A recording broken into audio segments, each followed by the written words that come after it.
तो भाई सीन कुछ ऐसा था कि सारे भाई लोग एक जगह बैठकर चिल मार रहे थे। चाय की चुस्कियां चल ही रही थीं कि अचानक एक भाई के दिमाग की बत्ती जली और उसने बोला, चलो यार आइसक्रीम खा कर आते हैं। बस फिर क्या था, हमने उठाई गाड़ी, डाला गियर और धीरे धीरे गलियों से निकालते हुए हम लोग निकल पड़े हाईवे पर। इधर उधर की फालतू और मज़ेदार गप्पे मारते हुए सफ़र शुरू हो गया। रास्ते में हम रुके एक दोस्त के बिजनेस पर।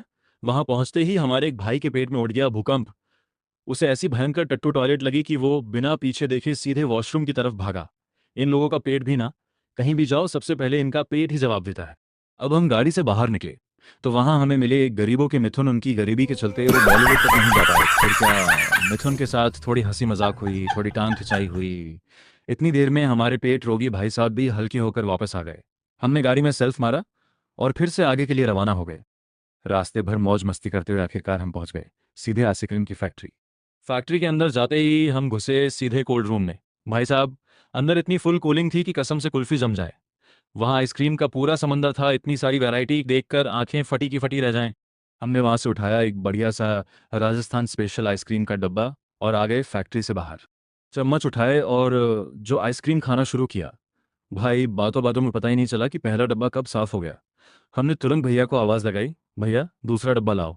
दूसरे डब्बे की शुरुआत हुई थी कि आइसक्रीम वाले भैया ने बैकग्राउंड में एकदम कड़क सैड सॉन्ग बजा दिया।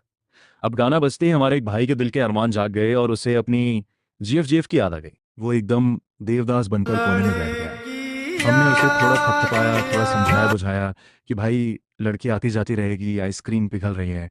उसे मनाने के लिए हमने तीसरा डब्बा भी ऑर्डर कर दिया। भैया तो दो डब्बे ले आए थे, जिसमें से एक को हमने तुरंत कस किया, खोल डाला और खाना चालू कर दिया। देखते ही देखते वो डब्बा भी सफाचट। आइसक्रीम का कोटा पूरा होने के बाद दोस्तों ने लगाया एक बढ़िया सा सूटा सिगरेट, दिमाग को किया शांत और हम सब वापस बैठ गए गाड़ी के अंदर। वापसी के रास्ते में फिर वही पुरानी यादें, हंसी मजाक और टांग खिंचाई चलती रही।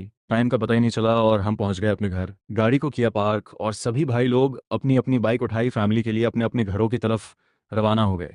थैंक यू सो मच दोस्तों, मेरे इस पागलपंती से भरे ब्लॉग को पूरा देखने के लिए। अगर मज़ा आया हो तो लाइक